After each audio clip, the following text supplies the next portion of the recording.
መሄድ ትችላለህ። ከእህትህ ጋር ጠብቀኝ፣ መጣሁ፣ እናወራለን።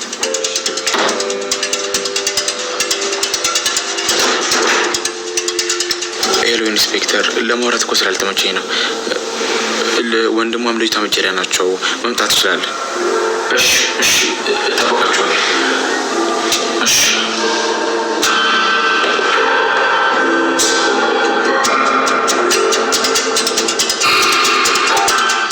ገንዘረው ወደ ውስጥ ገባ። አትፍራ እንዴ! ቀላሉ ምንድን ነው እሱ? ቤዛ፣ ይንጣ ከዚህ መውጣት አለብን። ቤዛና ወንድሟን ዶክተሩ ሊያስይዛቸው መሆኑን ስትሰሙ ደስ ያላችሁ ቪዲዮ ላይክ፣ ሸር በማድረግ ጀመሩት። ዶክተሩ ቤዛን እስከ መጨረሻው ድረስ እየተከታተላት ነው። ዶክተሩ ስልክ በሚያወራበት ቅጽበት ወንድሟን እንዲወጣ አስገድዶት ነበረ።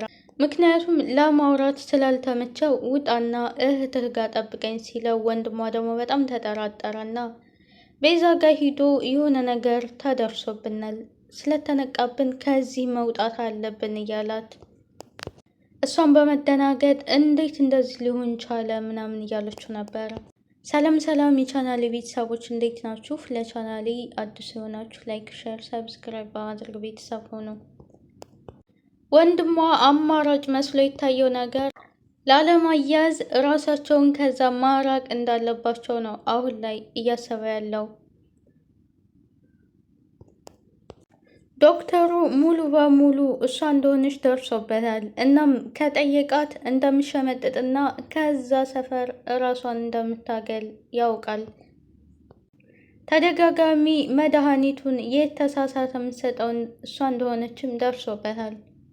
አደይም ቢሆን ዶክተሩ ጋር ቅሬታ እያቀረበ ያለው ሊሊትን ያሳበደቻት ቤዛና በማለት ነው። እየደጋገሙ ለዶክተሩ ቤዛ ናት በማለት ቢነግሩትም ዶክተሩ ግን ይህንን ነገር ምንም አይነት ነገር መወሰን አልችልም እስከ መጨረሻው ሳለቅ በማለት መለሰላቸው። ዶክተሩም ይሄ ነገር ከታወቀ የኔም ሐኪም ቤት አደጋ ላይ ይወድቃል ብሎ ነው የሚያስበው። ምክንያቱም እዛ ጋር ለታማሚዎች የተሳሳተ መድኃኒት የሚሰጥ ከሆነ ከባድና አስከፊ የሆነ ነገር ይደርስበታል። ምክንያቱም አብረው ተቀጥራ የሚሰራ ሴት የተሳሳተ መድኃኒት ለታመሙ ሰዎች የሚሰጥ ከሆነ ከባድ ነገር እንደሚደርስበትም ያውቃል። እናም ሁሉንም ነገር በራሱ አጣርቶ ለማወቅ ነው የሚፈልገው። እናም እዛ ሐኪም ቤት ውስጥ እንደዛ አይነት ነገር እንደሚደረግ ከታወቀ ማንም ሰው ሂዶ እዛ እንደማይታከም ጠንቅቆ ያውቃል። እናም ለዚህ ነው ሚስጥሩን ደብቆ መያዝ የፈለገው። ቢሆንም ግን እሱ በቻለው አቅም የአቅሙን እያደረገ ነው ያለው። አንድ ጠበቃና አንድ ፖሊስ ቢያመጣም አሳዛኙ ነገር ግን ቤዛና ወንድሟን ፖሊሶቹ ወደ ፖሊስ ጣቢያ ይዘው መሄድ አይችሉም። ምክንያቱም ይህን ነገር ያደረገበት እነሱ ተያዙ ማለት ሐኪም ቤቱ እንደሚጋለጥ ያውቃል። እናም ይህንን ነገር ማድረግ አይፈልግም። ቻናሌን ላይክ፣ ሼር፣ ሰብስክራይብ በማድረግ ቤተሰብ ሆነው። ዶክተሩ ፖሊሶቹን ይዞ የመጣው ቤዛ ጥፋቷን አምና ሁለተኛ ደግሞ ድጋሚ እንደዛ አይነት ስህተት እንዳትሰራ ነበረ። ቤዛ ግን አሁንም ላይ ቢሆን ሌላ እቅድ እያወጣች ነው ያለው። ከስህተቷ የምትማር ልጅ አይደለችም። ቤዛ እንግዲህ መድኃኒት ለሚቀይርላት ሰው ልሰጥ ስትል ዶክተሩ በጣም ተጠራጥሮ ነበረ። እናም ጸባው በጣም ተቀያይሮብኛል፣ አሁን ላይ የመጨረሻ እድል ነው ያለኝ፣ እናም ይህንን እድል መጠቀም አለብኝ ትላለች። ወንድሟም ለጥያቄ በቀረበበት ቅጽበት አሁን ላይ ግን ሁላችንም እንዳየነው ብዙ ነገሮች ውስብስብ ብለዋል። ያልተፈጠረ ነገር የለም። ወንድሟ እንግዲህ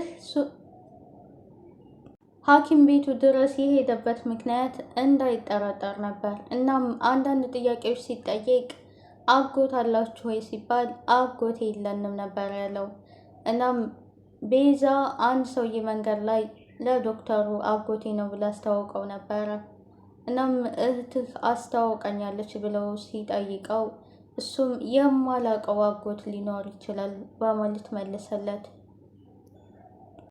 ነገሮችን እንደዛ በማለት አድበስብሶ ያልፈዋል። ነገር ግን እሷና እሱ መካከል የሆኑ ክፍተቶች ስለነበሩ አንዳንድ ጥያቄዎችን እየጠየቀው ነበር ዶክተሩም። የሆነ ሰዓት ላይ ግን ዶክተሩም ያልጠበቀው ነገር ያልታሰበ ነገር ነው ወንድሟ የመለሰው። ምክንያቱም እሱ እንደዛ በማለት እንደዛ አስቦ አልነበረም። ጥያቄ በጥያቄ አድርጎ ወንድሟ ነገሮች እንደተባነኑባቸው ሲገባው ቶሎ ብሎ ወደ እህቱ ነበር ሄደው። እናም ለእህቱ ከዛ ቦታ ማምለጥ እና ራሳቸውን ማሸሽ እንዳለባቸው ነገራት። እህትዬቱ ይህ ነገር ቢያስደነግጣትም እሷ ግን አንድ ያሰበችው ነገር አለ። እሱም ድጋሚ ሌላ መድኃኒት አንድ እድል ብቻ ስለሆነ የቀረኝ ሌላ መድኃኒት መቀየር አለብኝ ብላ ነበር እያሰበች ያለችው።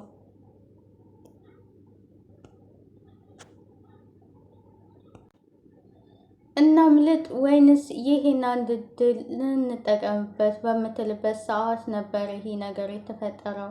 እናም ኮሜንት ላይ ያሳውቁኝ፣ ይደረስባችኋል ወይንስ ምንድን ነው የሚፈጠረው የሚለውን ነገር በቀጣይ ቪዲዮ እናየዋለን ማለት ነው። እናም ቻናሉን ላይክ፣ ሼር፣ ሰብስክራይብ በማድረግ ቤተሰብ ሁኑ። አዳዲስ ቪዲዮዎችን በአዳዲስ ስራዎች እንመጣለን። ቤዛና ወንድሟ ይሄ ነገር ከታወቀ ምን አይነት ከባድ ችግር ውስጥ እንደሚገቡ ሁላችሁም ታውቁታላችሁ። እናም ይህ ሁላችሁም ምኞት ነው ቤዛና ወንድሟ እንዲያዙ። አሁን ላይ ግን ዶክተሩ እያስፈራ ያለው ነገር ምን እንደሆነ እነሱ ከተያዙ የእሱም ሐኪም ቤት ከባድ ችግር ላይ እንደሚወድቅ ያውቃል። እናም ይህን ነገር እንዴት መፍታት እንዳለበት አሁን ላይ በጣም ውዝግብ ላይ ናቸው።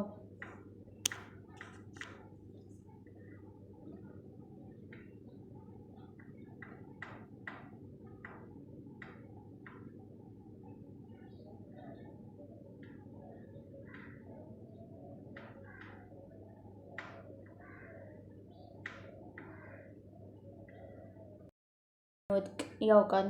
እናም ይህን ነገር እንዴት መፍታት እንዳለበት አሁን ላይ በጣም ውዝግብ ላይ ናቸው።